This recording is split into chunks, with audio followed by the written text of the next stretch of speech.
Welcome to T-SAT. ఈరోజు మనము ఈ వీడియోలో మౌర్య సామ్రాజ్యం గురించి నేర్చుకుందాము. మౌర్య సామ్రాజ్యంలో మనకి అశోకుడి గురించి గత వీడియోలో ఆల్రెడీ నేర్చుకున్నాము. దాని యొక్క కంటిన్యూషన్ ఇక్కడ నేర్చుకుందాము. అశోకుడు యొక్క నిర్మాణాల్లో ప్రధానంగా శ్రీనగర్, లలితపట్నం, కటక్, సుదర్శన తటాకానికి కాలువలు ఇవి ప్రధానంగా అశోకుడి యొక్క నిర్మాణాలు. మనకి కలహనుడు రాజతరంగిణి అనే గ్రంథంలో అశోకుడు శ్రీనగర్ నగరాన్ని నిర్మించినట్లుగా రాయడం జరిగింది. అలాగే సుదర్శన తటాకానికి కాలువలు గిర్నార్ శాసనమును లేదా రుద్రదమనుడు యొక్క జునాగఢ్ శాసనంలో అశోకుడు సుదర్శన తటాకానికి కాలువలు నిర్మించినట్లుగా రాయడం జరిగింది. అశోకుడు తను మరణాంతరము మౌర్య సామ్రాజ్యం రెండు భాగాలుగా విడిపోయింది. తూర్పు వైపు భూభాగానికి దశరథుడు, పశ్చిమం వైపు భూభాగానికి కునాలుడు చక్రవర్తులుగా ఎంపికయ్యారు. దశరథుడు వచ్చేసి అశోకుడి యొక్క కుమార్తె యొక్క కుమారుడు, అంటే మనువడు. అలాగే కునాల వచ్చేసి అశోకుడి యొక్క కొడుకు, కుమారుడు. అశోకుడు పద్మావతి యొక్క కుమారుడే కునాలుడు. ఈ కునాలుడు పశ్చిమ భూభాగాలకు రాజైనాడు. కునాల యొక్క రాజధాని తక్షశిల. కునాల యొక్క రాజధాని తక్షశిల. దశరథుడి యొక్క రాజధాని పాట్లీపుత్రము.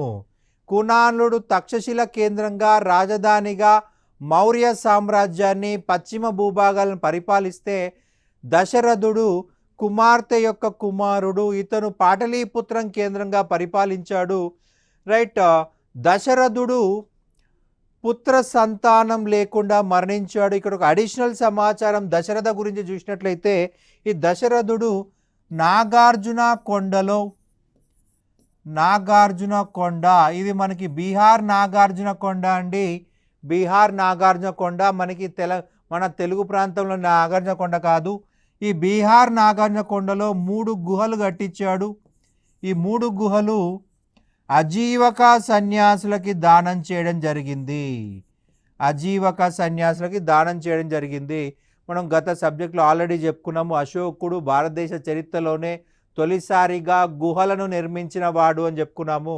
తొలిసారిగా గుహలు నిర్మించాడు. భారతదేశ చరిత్రలోనే తొలి గుహలు బారాబార్ గుహలు. ఈ బారాబార్ గుహలని అశోకుడు అజీవకులకి దానం చేశాడు. అవి 4 గుహలు. ఇక్కడ దశరథుడు 3 గుహలు కట్టించి అజీవకులకు ఇచ్చేశాడు. మనకి దశరథుడు పాట్లీపుత్రం కేంద్రంగా పరిపాలించాడు. అజీవకుల కోసము నాగార్జున కొండ బీహార్లో 3 గుహలు కట్టించాడు. కునాల తర్వాత రాజు వచ్చేసి సంప్రతి అండి. కునాల తర్వాత రాజు వచ్చేసి సంప్రతి. ఈ సంప్రతి కాలంలో దశరథుడు పుత్ర సంతానము లేకుండా మరణించాడు. ఈ సంప్రతి ఏం చేశాడంటే దశరథుడి తూర్పు భాగాలను కూడా విలీనం చేసి మరలా సామ్రాజ్యాన్ని ఒకటిగా చేసేసాడు. పశ్చిమ భూభాగాలు, తూర్పు భూభాగాలు రెండింటిని కలిపేసి సామ్రాజ్యాన్ని ఒకటిగా చేశాడు. ఈ సంప్రతి చూసినట్లయితే జైన మతస్థుడు సుహాస్తిన్ అనే జైన మత గురువు వలన జైన మతంలోకి మారాడు. అశోకుడికి బౌద్ధ మతం ఇచ్చిన గురువు ఎంత ఎగ్జామ్ పాయింట్ ఆఫ్ ఇంపార్టెంటో ఇక్కడ ఈ సుహాసిన్ కూడా అంతే ఇంపార్టెంట్. సుహాస్తిన్ అనేటువంటి జైన మత గురువు సంప్రతికి జైన మతాన్ని ఇవ్వడం జరిగింది. అశోకుడు ఎలాగైతే బౌద్ధ మతాన్ని చాలా గొప్పగా ప్రచారం చేశాడు, అంతే గొప్పగా జైన మతాన్ని ప్రచారం చేశాడు సంప్రతి. సో ఇతన్ని జైన అశోక అని చెప్పేసి చెప్పడం జరిగింది. సంప్రతిని ఏమని పిలిచారండి? జైన అశోక. అశోకుడు లాగా బౌద్ధ మతము అశోకుడు చాలా గొప్పగా బౌద్ధ మతాన్ని ఎలాగైతే ప్రచారం చేశాడో అంతే గొప్పగా జైనాన్ని ప్రచారం చేశాడు సంప్రతి. సో జైన అశోకగా పిలువబడ్డాడు సంప్రతి. బృహదదుడు ఈ మౌర్య వంశంలోనే చిట్ట చివరి రాజు బృహదదుడు. ఇతను బౌద్ధ మతస్థుడు. ఈ యొక్క మౌర్యులు బౌద్ధ మతమా లేదా జైన మతానికి అత్యంత ప్రాధాన్యతలు ఇవ్వడం జరిగింది. సో బౌద్ధ మతము జైన మతం బలంగా ఉన్నప్పుడు యజ్ఞయాగాలు ఆగిపోయాయి.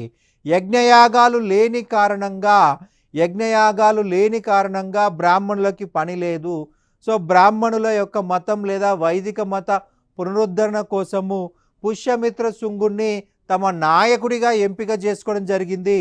మనకి హర్ష చరిత్ర చూసినట్లయితే బాణుడు రాశాడు ఈ హర్ష చరిత్రని. వైదిక మత పునరుద్ధరణ చేయడం కోసము ఈ పుష్యమిత్ర శుంగుడు అనేవాడు బృహదతని చంపివేయడం జరిగింది. రైట్. ముందుగానే ఇతను అన్ని ప్లాన్ సెట్ చేసి పెట్టారనమాట. సరిహద్దుల్లో కూడా సైన్యాన్ని పటిష్టం చేసి పెట్టారు. సైన్యం ముందే బృహదతను పుష్యమిత్ర శుంగుడు హత్య చేయడం జరిగింది.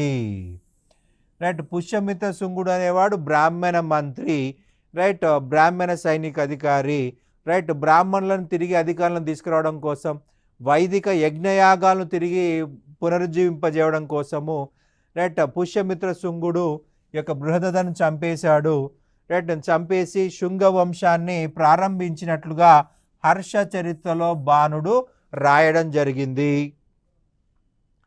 రైట్. ఇక నెక్స్ట్ అడ్మినిస్ట్రేషన్ గురించి నేర్చుకుందామండి. మౌర్యుల యొక్క పరిపాలన గురించి తెలియజేసిన గ్రంథాలు అంటే అర్థశాస్త్రము మరియు ఇండికా. ఈ రెండు గ్రంథాల్లో మౌర్యుల యొక్క సమగ్ర సమాచారం ఉంది. ఇక శాసనాలు అంటే అశోకుడి శాసనాలను గుర్తుపెట్టుకోవాలి. అశోకుడి శాసనాల్లో కూడా మనకి పరిపాలన సంబంధించిన సమాచారం లభిస్తుంది.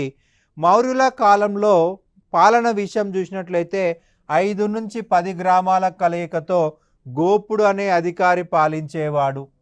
5 నుంచి 10 గ్రామాల కలయికతో గోపుడు అనే అధికారి పాలించేవాడు. రైట్. మౌర్యుల కాలంలో పూర్తి అధికారాలు చక్రవర్తికే ఉండేవి. సో చక్రవర్తి అధీనంలో అన్నీ ఉండడం వల్ల ఏమంటున్నాం? కేంద్రీకృత పరిపాలన వ్యవస్థ అంటున్నాము. రాజు చేతిలో పూర్తి నియంత్రణ ఉంది కాబట్టి కేంద్రీకృత పరిపాలన, రైట్, కేంద్రీకృత రాచరిక వ్యవస్థ అని చెప్పాలి. వీళ్ళు ఉద్యోగస్తులకి చాలా ప్రాధాన్యత ఇచ్చారు. ఉద్యోగ సామ్యము. మనకి భారతదేశ చరిత్రలో అత్యధిక మంది ఉద్యోగులను నియమించుకున్నది మౌర్యులే. మొట్టమొదటిసారిగా అత్యధిక ఉద్యోగులను నియమించుకుంది మౌర్యులే. వీరి కాలంలో చక్రవర్తికి సహకరించడానికి మంత్రిమండలి ఉండేది. రైట్. ఈ మంత్రిమండలిని సమన్వయం చేయడానికి అమాత్యుడు అనేటువంటి అధికారి ఉండేవాడు. రైట్. కౌటిల్యుడు ఏం చెప్పాడంటే, మనకి ఎద్దుల బండి ఉంది. ఎద్దుల బండి నడవాలంటే 2 చక్రాలు ఉండాలి. 1 చక్రం ఉంటే అది ముందుకెళ్ళదు, 2 చక్రాలు ఉంటేనే ముందుకెళ్తుంది. సో బండికి 1 చక్రంతో ఎలా నడపలేమో రాజుకి మంత్రిమండలి లేకుండా పరిపాలన చేయలేము అని కౌటిల్యుడు వివరించాడు. రైట్. భారతదేశ చరిత్రలో మొదటిసారిగా మంత్రిమండలిని ప్రవేశపెట్టింది కూడా మౌర్యులే. రైట్. మనకి అర్థశాస్త్రం చూసినట్లయితే కేంద్రంలో 34 పరిపాలనా శాఖలు ఏర్పాటు చేసినట్లుగా మనకు తెలుస్తూ ఉంది. మౌర్యులు కేంద్ర స్థాయిలో 34 శాఖలు, రైట్. ప్రస్తుతం మనకి వివిధ ప్రభుత్వ శాఖలు మనకి ఫర్ ఎగ్జాంపుల్ చూసినట్లయితే రాష్ట్రాల్లో కావచ్చు, కేంద్రంలో కావచ్చు, ప్రత్యేక డిపార్ట్మెంట్లు అనేవి ఏర్పాటు చేశారు. విద్యాశాఖకు ఒక డిపార్ట్మెంటు, ఎలక్ట్రిసిటీకి ఒక డిపార్ట్మెంటు, శానిటేషన్కి ఒక డిపార్ట్మెంట్ ఎలాగైతే ఉన్నాయో మౌర్యుల కాలంలో ఇక్కడ 34 పరిపాలనా శాఖలు ఉండేవి. ప్రతి శాఖకి ఒక స్వతంత్ర అధ్యక్షుడు ఉండేవాడు. అతన్ని మనం దేంతో కంపేర్ చేసుకోవచ్చు అంటే ప్రస్తుత ప్రధాన కార్యదర్శితో. మనకి విద్యాశాఖకి ఒక ప్రధాన కార్యదర్శి, రైట్, ఆరోగ్య శాఖకు ఒక ప్రధాన కార్యదర్శి, ఇట్లా ప్రతిదానికి ఒక శాఖ ఉండేది. 34 పరిపాలనా శాఖలు ఏర్పాటు చేశారు. ఆ శాఖకి అధ్యక్షుడిగా కూడా ఉండడం జరిగింది. రైట్. కొన్ని ఎగ్జాంపుల్ చూసినట్లయితే అకార అధ్యక్ష, గనుల శాఖ పైన అధికారి. అకార అధ్యక్ష, గనుల శాఖ పైన అధికారి. దేశంలో ఉన్న గనులన్నిటిపైన అధికారం కలిగిన వ్యక్తి. రైట్. ఎవరైనా కానీ గనులని పొందినట్లయితే అందు నుంచి 1/2 వంతు పన్ను కింద పే చేయాల్సి ఉంటుంది. ఒక కేజీ బంగారం తవ్వారు గనుల నుంచి అనుకుందాం, అందులో 1/2 కేజీ ట్యాక్స్ కట్టాలి. బంగారం కావచ్చు, వెండి కావచ్చు, ఇనుము కావచ్చు, ఇవన్నీ గనులు. ఆ గనుల నుంచి సేకరించినటువంటి లోహాలని రైట్ సగంకి ట్యాక్స్ కింద పే చేయాల్సి ఉంటుంది. అకపాల అధ్యక్ష లెక్కలు రైట్ ఆడిటర్ అని చెప్పాలి. ఎంత ఇన్కమ్ వస్తుంది, రాష్ట్ర స్థాయిలో ఎంత ఇన్కమ్ ఉంది, కేంద్ర స్థాయిలో ఎంత ఇన్కమ్ ఉంది, గ్రామ స్థాయిలో ఎంత ఇన్కమ్ ఉంది, గ్రామ స్థాయి నుంచి కేంద్ర స్థాయి వరకు పర్ఫెక్ట్గా వస్తుందా, మధ్యలో ఎవరైనా చేతులు మధ్యలో మార్చారా, ఎవరైనా జేబులో వేసుకున్నారా, అదంతా కూడా ఆడిటింగ్ చేసే డిపార్ట్మెంట్ అకపాల అధ్యక్ష డిపార్ట్మెంట్. పన్యాధ్యక్ష వాణిజ్యము వ్యాపారం పైన అధికారి, వాణిజ్యము వ్యాపారం పైన అధికారి. లక్షణాధ్యక్ష నాణాల ముద్రణ పైన అధికారి. గణికాధ్యక్ష వ్యభిచారాల పైన అధికారి. ఆ కాలంలో వ్యభిచారం అనేది లీగల్గా ఉండేది. సో దానిపైన అజమాయిషి కలిగి ఉన్న వ్యక్తి. ఇతిహజకాధ్యక్ష మహిళల సంక్షేమం పైన అధికారి, మహిళల సంక్షేమం పైన అధికారి. నావాధ్యక్ష నౌకల పైన అధికారి. సూత్రాధ్యక్ష బట్టల తయారీ పైన అధికారి. సూత్రాధ్యక్షుడు నగరాలలో ఉన్నటువంటి పారిశ్రామిక కేంద్రాలపైన అధికారం కలిగి ఉంటాడు. బట్టలు తయారు చేసే పరిశ్రమలపైన ప్రతి ఇంటింటికి తిరుగుతూ వాళ్ళ దగ్గర నుంచి యొక్క బట్టల తయారీ విధానము సంబంధించిన వస్తువులని సేకరించడము లేదా వాటి అమ్మకం సంబంధించి సహాయం చేసే అధికారి. సురాధ్యక్ష సురాపానీయము రైట్ మత్తు పానీయాలపైన అధికారి. పట్టణాధ్యక్ష ఓడరేవుల అధికారి. మనకి పట్టణము అంటే సాధారణ పట్టణం కాదండి, రేవు ఉంటేనే దాన్ని పట్టణము అని చెప్పాల్సి ఉంటుంది. రేవు లేకుండా అతిపెద్దదైతే నగరం అని చెప్పాల్సి ఉంటుంది. రేవు ఓడరేవుల అధికారి పట్టణాధ్యక్ష. మనకి ఓడరేవు ఉంటేనే అది మనకు పట్టణము అనిపించుకుంటుంది. మనకి మచిలీపట్నం, నిజాంపట్నం, దుగరాజపట్నం, విశాఖపట్నం, భీమునిపట్నం, నాగపట్నం, దేవునిపట్నం ఇవన్నీ కూడా సముద్ర తీర రేవు పట్టణాలు ఉన్నటువంటి ప్రాంతాలు. తులమాన అధ్యక్ష, దీనికే మరి ఒక పేరు పౌతువాధ్యక్ష. తూనికలు కొలతలపైన అధికారి. మనకి తూనికలు కొలతలపైన అవగాహన లేకపోతే ఖచ్చితంగా ప్రజలని మోసం చేస్తారు. ప్రభుత్వం నిర్ణయించినటువంటి తూనికలే వాడాలి, ప్రభుత్వం నిర్ణయించిన కొలతలే వాడాలి రైట్.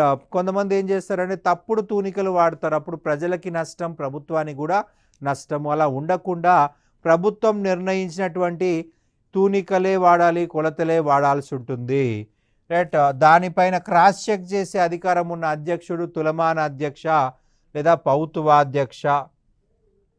సీతాధ్యక్ష వ్యవసాయ భూములపైన అధికారి. ఒరిజినల్ సంస్కృతంలో సీత అంటే వ్యవసాయ భూమి, వ్యవసాయ భూములపైన అధికారి. సువర్ణాధ్యక్ష బంగారం నిర్వహణ పైన అధికారి. ముద్రాధ్యక్ష ముద్రణా శాఖ పైన అధికారి. వివితాధ్యక్ష గడ్డి భూముల అధికారి. కుప్యాధ్యక్ష అడవి భూములపైన అధికారి. అడవిలో ఉన్న భూముల నుంచి కూడా మనకు ఆదాయం లభిస్తుంది. అడవి నుంచి వనరులు సేకరిస్తారు, వనరులు సేకరించడం జరుగుతుంది. మనకు హనీ కావచ్చు రైట్, చింతపండు కావచ్చు, ఇతర మూలికలు కావచ్చు, వీటన్నిటిపైన అజమాయిషీ ఉండడం కోసము కుప్యాధ్యక్ష అనేటువంటి అధికారిని నియమించారు. గడ్డి భూముల అధికారి వివితాధ్యక్ష. శుల్కాధ్యక్ష అమ్మకం పన్ను పైన అధికారి. శుల్కము ట్యాక్స్, అమ్మినందుకు కట్టాల్సిన ట్యాక్స్.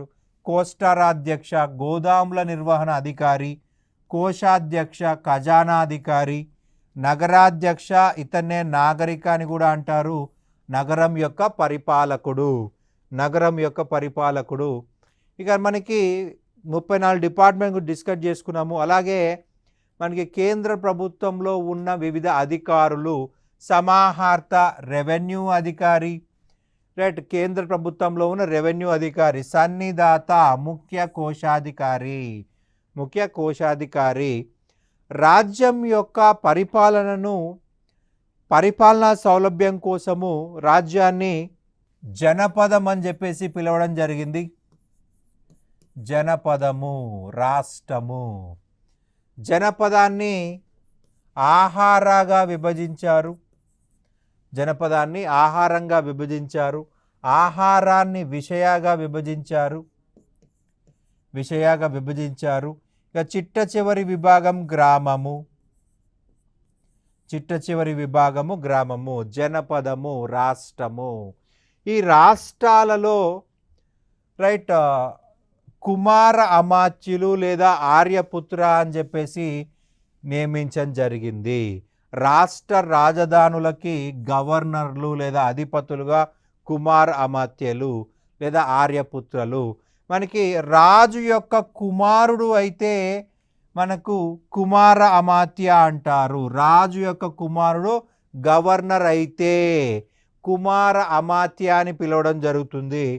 ఓకే, రాజు కుటుంబానికి చెందని వ్యక్తి గవర్నర్ అయితే ఆర్యపుత్ర అని చెప్పేసి అంటారు. మొదటి మూడు మనకి మౌర్యుల కాలంలో 4 రాష్ట్రాలు ఉన్నాయండి. ఉత్తరాపదం, రాజధాని తక్షశిల, దక్షిణాపదం, రాజధాని సువర్ణగిరి, అవంతిపదం, రాజధాని ఉజ్జయిని, అలాగే ప్రాచ్యాపదం, తోసాలి, దీనికే మరి ఒక పేరు తౌలి. తోసాలి మరియు తౌలి. రైట్, ప్రాచ్య అంటే తూర్పు. రైట్, ప్రాచ్యము అంటే తూర్పు అండి. మనకి మొదటి 3 రాష్ట్రాలు చంద్రగుప్త మౌర్యుడు ప్రారంభించగా 4వ రాష్ట్రాన్ని అశోకుడు ప్రారంభించాడు. రైట్, ఉత్తరాపదము, దక్షిణాపదము, అవంతిపదం ఈ 3 రాష్ట్రాలని చంద్రగుప్తుడు ప్రారంభించాడు. ఈ ప్రాచ్యాపదాన్ని అశోక ప్రారంభించాడు. ఉత్తరాపదం, దక్షిణాపదం, అవంతిపదం 3 చంద్రగుప్త మౌర్యుడు ప్రారంభించాడు. ప్రాచ్యాపదాన్ని అశోకుడు ప్రారంభించడం జరిగింది. రైట్, మౌర్యుల కాలంలో సువర్ణగిరిని శాతవాహనులు పరిపాలించినట్టు ఆధారాలు లభ్యమైనాయి. వీరి కాలంలో గల మంత్రిమండలి గురించి 3 మరియు 6 శాసనాలలో తెలియజేశాడు. రైట్, మౌర్యుల మంత్రిమండలి గురించి 3వ శాసనంలో 6వ శాసనంలో తెలియజేయడం జరిగింది.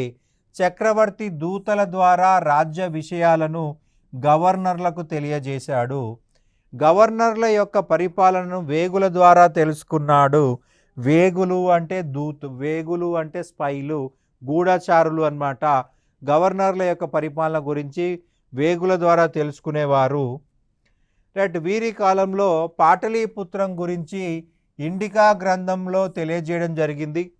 ఇండికా గ్రంథంలో మనకి 30 మంది సభ్యుల గురించి 6 కమిటీల గురించి వివరించడం జరిగింది.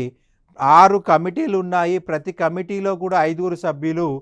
సో ఈ 6 కమిటీల ద్వారా పాటలీపుత్రాన్ని అభివృద్ధి చేయడం జరిగింది అని ఇండికాలో మెన్షన్ చేయడం జరిగింది. ఆ కమిటీలు చూసినట్లయితే పరిశ్రమల కమిటీ, విదేశీ వ్యవహారాల కమిటీ, జనాభా లెక్కలు, వాణిజ్యము, తూలికలు, వస్తు విక్రయాలు, పన్నుల వసూలు. అయితే మనకు ప్రపంచంలో విభిన్నంగా మౌర్యులు నిర్వహించింది 2 అంశాలండి. జనాభా లెక్కలు మరియు విదేశీ వ్యవహారాలు. ఈ 2 కూడా ప్రపంచంలో ఎవరూ ప్రారంభించలేదు, మౌర్యులే ప్రారంభించారు. ప్రపంచ చరిత్రలో తొలిసారిగా జనాభా లెక్కలు సేకరించినది మౌర్యులు. రైట్, వేరే దేశస్తులని కాపాడింది మౌర్యులు. భారతదేశ చరిత్రలో మొట్టమొదటిసారిగా జనాభా లెక్కల సేకరణ ప్రారంభించింది మౌర్యులే. ప్రపంచంలో కూడా తొలిసారిగా జనాభా లెక్కలు సేకరించింది మౌర్యులే. రైట్, మనకి ప్రధానంగా చూసినట్లయితే జనాభా లెక్కలు అత్యంత ముఖ్యమైనవి. మనిషి మనుగడకి అత్యంత ముఖ్యమైనది, రాజ్య పరిపాలనకు అత్యంత ముఖ్యమైనది. ఎంతమంది పన్నులు పే చేస్తున్నారు, ఎంతమంది ట్యాక్స్ పేయర్స్ ఉన్నారు, ఎంతమంది ప్రభుత్వం పైన ఆధారపడుతున్నారు, ఎంతమంది ప్రభుత్వం నుంచి వచ్చే నిధుల కోసం వెయిట్ చేస్తూ ఉన్నారు, ప్రభుత్వ ఉద్యోగులు ఎంతమంది, ఇవన్నీ కూడా తెలుసుకోవడానికి ఉపయోగపడుతుంది. మనకు సింపుల్గా అర్థం కావాలంటే ఈ మధ్యకాలంలో మనకు కరోనా పాండమిక్ వచ్చింది. సో ఎంత జనాభా భారతదేశంలో ఉంది అని తెలియకపోతే మనకు ఎంత డోసులను తయారు చేస్తారు, ఎన్ని డోసులను తయారు చేస్తారు, సో మన సో జనాభా ఇంత అని తెలిసింది కాబట్టి మనకి ఇన్ని డోసులను తయారు చేయగలుగుతారనమాట. రైట్, జనాభా లెక్కలు మొట్టమొదటిసారిగా సేకరించింది మౌర్యులే. రైట్. మౌర్యుల తర్వాత మళ్ళీ ఎవరూ కలెక్ట్ చేయలేదు. మళ్ళీ బ్రిటిష్ వాళ్ళు లార్డ్ మేయో అనేవాడు మొదలు ప్రారంభించడం జరిగింది. మౌర్యుల కాలంలో పట్టణ స్థానిక స్వపరిపాలన గురించి కూడా ఆధారాలు ఉన్నాయి. రైట్. ఆర్థిక వ్యవస్థ చూసినట్లయితే మౌర్యుల యొక్క ప్రధానంగా వ్యవసాయమే ముఖ్యమైన వృత్తి. వ్యవసాయమే ప్రజల యొక్క ముఖ్యమైన వృత్తి. రైట్. ప్రధానమైన ఆదాయం భూమిశిస్తూ పండిన పంటలో 1/4 వంతు పండిన పంటలో 1/4 వంతు ఇక్కడ వసూలు చేయడం జరిగింది. రైట్. మౌర్యుల యొక్క పన్నుల విధానము గురించి వివరించబడినటువంటి శాసనము అని చెప్పేసి అంటారు రుమ్మిండై శాసనము. రుమ్మిండై శాసనము మౌర్యుల యొక్క పన్నుల విధానము గురించి తెలియజేసే శాసనము. బలి బాగా అనే 2 రకాల పన్నులని ఇందులో వివరించడం జరిగింది. రైట్. మౌర్యుల కాలంలో వెండి నాణ్యాలు రాగి నాణ్యాలు ఉన్నాయి. వెండి నాణ్యాలు పనాలు, కార్షపనాలు, కార్షపనాలు. రాగి నాణ్యాలు మషకా. రాగి నాణ్యాలని మషకా అని పిలిచేవారు. వెండి నాణ్యాలని పనాలని చెప్పేసి కార్షపనాలని చెప్పేసి పిలవడం జరిగింది. రాగి నాణ్యాలని మషకా అని చెప్పేసి పిలవడం జరిగింది. రైట్. ఇక పన్నుల విషయం చూసినట్లయితే బలి, రాజు గౌరవార్థం చెల్లించే పన్ను బలి. రాజు గౌరవార్థం, రాజు పేరు మీద ఇచ్చే పన్ను. బాగా భూమిశిస్తూ పండిన పంటలో 1/4 వంతు బాగా కింద వసూలు చేశారు. మౌర్యుల కాలంలో వర్తక సంఘాలను శ్రేణులు అనేవారు. శ్రేణుల యొక్క అధిపతి జ్యేష్ఠక. రైట్. శ్రేష్ఠి అని కూడా పిలుస్తారు, జ్యేష్ఠక అని కూడా పిలుస్తారు. రైట్. శ్రేష్ఠి అనేది సంస్కృత పదము, జ్యేష్ఠక అనేది ప్రాకృత పదము. మౌర్యుల కాలంలో ఆషాఢం జూలై నెలలో వారి యొక్క ఆర్థిక సంవత్సరం ప్రారంభమవుతుంది. ఆర్థిక సంవత్సరం ఎప్పటి నుంచి ప్రారంభమవుతుంది? జూలై నెల లేదంటే ఆషాఢం మంత్లో ఆర్థిక సంవత్సరం ప్రారంభమవుతుంది. ముఖ్యమైన రేవు పట్టణాలు సోపారా, కళ్యాణ, బ్రోచ్, తామ్రలిప్తి. మనకి సోపారా మహారాష్ట్ర, కళ్యాణ మహారాష్ట్ర, బ్రోచ్ గుజరాత్, తామ్రలిప్తి బెంగాల్. ఇవి మనకి ముఖ్యమైన రేవు పట్టణాలని చెప్పాల్సి ఉంటుంది. మౌర్యులు ఎక్కువగా శ్రీలంక, బర్మాలతో వ్యాపారం చేసేవారు. రైట్. మౌర్యుల కాలంలో విదేశీ వస్తువులు దొరికే ప్రాంతం తక్షశిల. విదేశీయులు తక్షశిలకు వచ్చి అక్కడ వాళ్ళ వస్తువులను అమ్ముకోవడం వల్ల రైట్ మనకి ఇక్కడ విదేశీ వస్త్రాలు, బట్టలు అన్నీ కూడా ఇక్కడ లభించేవి. మౌర్యుల కాలంలో బంగారం లభించే ప్రాంతము సువర్ణగిరి. రైట్. ఇక నెక్స్ట్ సమాజంలోని పరిస్థితులు చూసినట్లయితే మౌర్యుల కాలంలో చాతుర్వర్ణ వ్యవస్థ ఉంది. బ్రాహ్మణ, క్షత్రియ, వైశ్య, శూద్ర, దీన్నే చాతుర్ణ వ్యవస్థ అంటున్నాము. చాతుర్వర్ణ వ్యవస్థ. చాతుర్ 4 వర్ణ 4 వర్ణాలు, చాతుర్వర్ణ వ్యవస్థ. మౌర్యుల కాలంలో 7 కులాలు ఉండేవని మెగస్తనీస్ తన ఇండికాలో చెప్పడం జరిగింది. సమాజంలో బహుభార్యాత్వం ఉంది, సతీ సహగమనము, కన్యాశుల్కం ఉండేది. బహుభార్యాత్వము, ఒకరికంటే ఎక్కువ మంది మహిళలను పెళ్లి చేసుకోవడము, భర్త చనిపోయిన తర్వాత భర్త శరీరంతో పాటు చితిమంటలో దూకడం సతీ సహగమనము. కన్యాశుల్కము, పెళ్లి చేసుకోవడం కోసము పెళ్లి కూతురు యొక్క తండ్రికి డబ్బులు ఇచ్చి పెళ్లి చేసుకోవడమే కన్యాశుల్కము. రైట్. వీరి కాలంలో కన్యాశుల్కంలో భాగంగా 2 గోవులను ఇచ్చేవారు, 2 ఆవులను ఇచ్చేవారు. రైట్. మౌర్యుల కాలంలో స్త్రీల పరిస్థితి దిగజారింది. స్త్రీలను అంగరక్షకులుగా, గూఢచారులుగా ఉండేవారు. మహిళలను అంగరక్షకులుగా నియమించేవారని స్ట్రాబో తెలియజేశాడు. మహిళల్ని అంగరక్షకులుగా నియమించేవాడని స్ట్రాబో తెలియజేశాడు. ఇక న్యాయ వ్యవస్థ చూసినట్లయితే శిక్షలు చాలా కఠినంగా ఉండేవి. మెగస్తనీస్ తన ఇండికాలో చాలా కఠినమైన శిక్షా స్మృతిని మౌర్యులు అవలంబించారు. 40 వెండి నాణాలు దొంగతనం చేస్తే ఉరిశిక్ష విధించేవారు అని చెప్పేసి మెగస్తనీస్ తన ఇండికాలో రాయడం జరిగింది.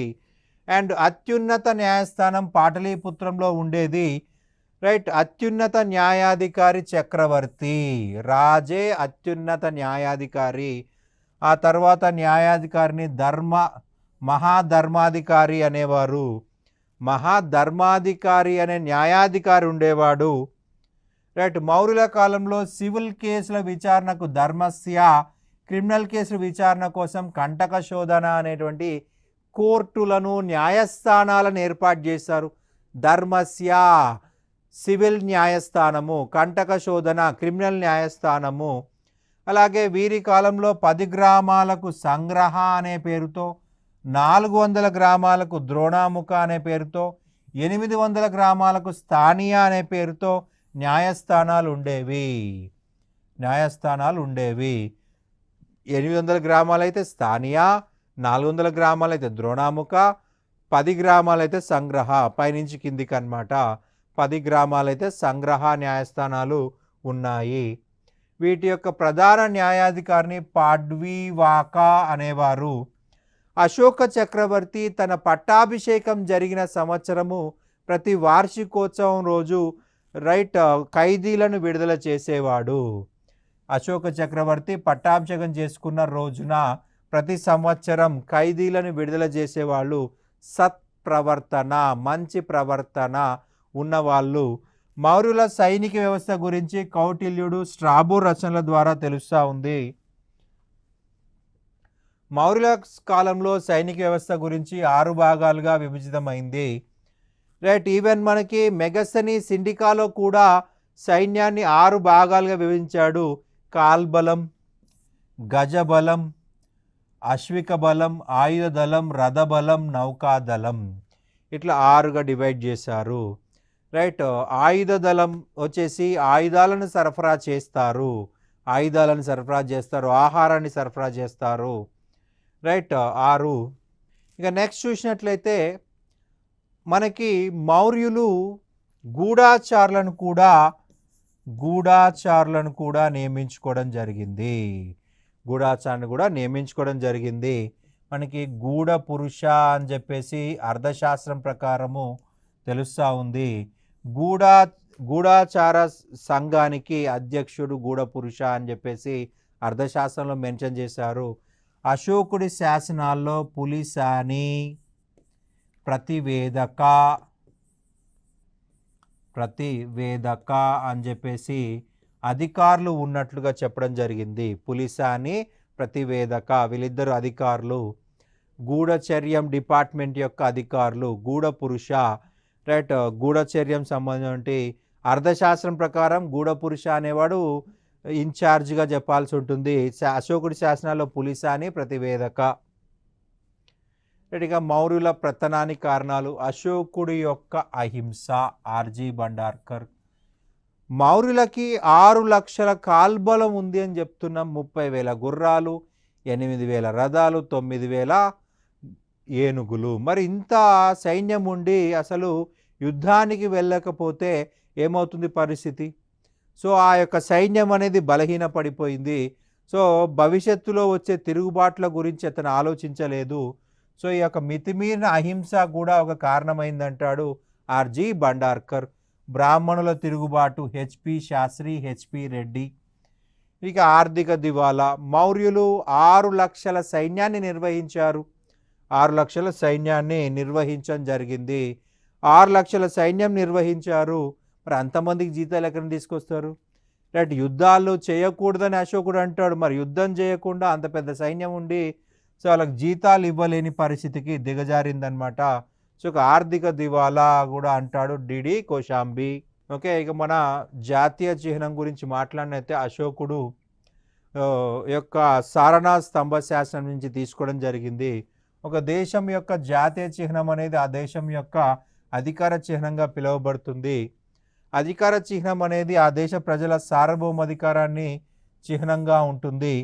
రైట్, భారతదేశం యొక్క అధికార చిహ్నము 4 సింహాల అధికార ముద్ర. రైట్, మనకి 4 సింహాల్లో 3 సింహాలు మాత్రమే కనిపిస్తాయి. రైట్ 1950 జనవరి 26 నుండి మన భారత జాతీయ చిహ్నంగా పిలువబడుతోంది.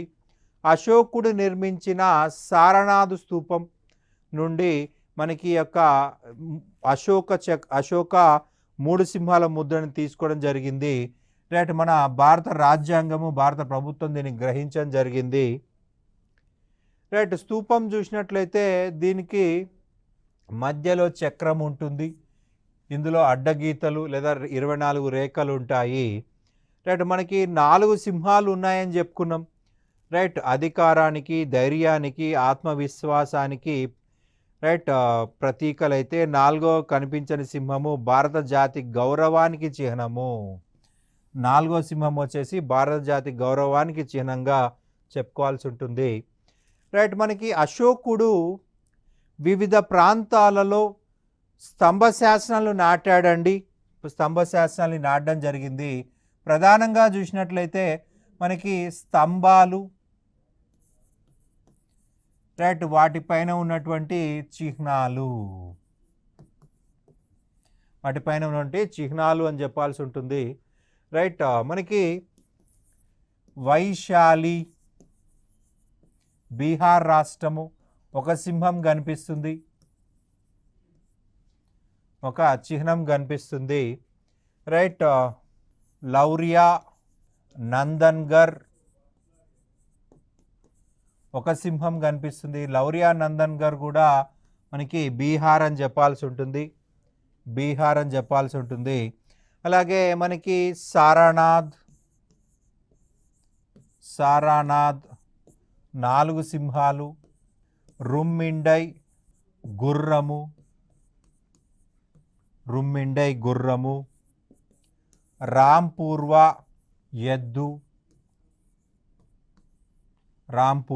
ఎద్దు. అలాగే మనకి నెక్స్ట్ చూసినట్లయితే సంకీస ఇక్కడ ఏనుగు.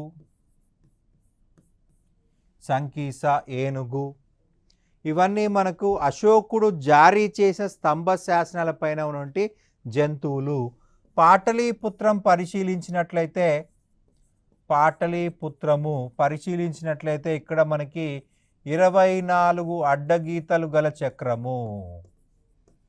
24 అడ్డగీతలు గల చక్రము మనకి ఇక్కడ జంతువుల స్థానంలో 24 అడ్డగీతలు గల చక్రాన్ని అశోకుడు పెట్టడం జరిగింది. ఇక్కడ మనకి స్తంభాలు వైశాలిలో ఒక సింహము, లౌరియా నందన్గూర్లో ఒక సింహము, సారనాథ్లో 4 సింహాలు, రుమ్మిండైలో గుర్రము, రాంపూర్వాలో ఎద్దు, సంకీసాలో ఏనుగు అండ్ పాటలీపుత్రంలో 24 అడ్డగీతలు గల చక్రము. రైట్ ఇక ఫైనల్గా అశోకుడు కట్టినటువంటి స్తూపాల విషయంకి వచ్చినట్లయితే దివ్యవదన అనే గ్రంథం ప్రకారం 84,000 స్తూపాలు నిర్మించాడని చెప్పేసి తెలుస్తూ ఉంది. 84,000 స్తూపాలు. అందులో అత్యంత ముఖ్యమైనవి సాంచీ స్తూపము మధ్యప్రదేశ్, బార్హుత్ స్తూపము మధ్యప్రదేశ్, సాంచీ స్తూపము మధ్యప్రదేశ్, బార్హుత్ స్తూపం మధ్యప్రదేశ్, అమరావతి స్తూపము ఆంధ్ర. అలాగే మనకి తక్షశిల, ఈ తక్షశిలలో ధర్మార్జిక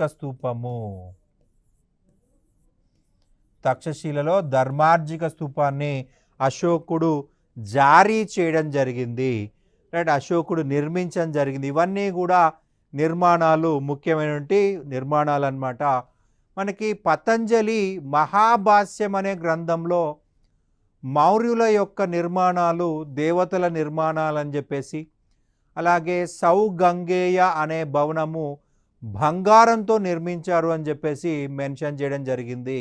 పాహియాన్ తన యొక్క పోకువోస్కీ అనే గ్రంథంలో మౌర్యుల యొక్క రాజప్రసాదాలు దేవతల యొక్క నిర్మాణాలు మనుషులు కట్టినట్టుగా లేవు అని చెప్పేసి అంటున్నాడు. ఇది మనకు మౌర్య సామ్రాజ్యం సంబంధించిన చరిత్ర. Thank you.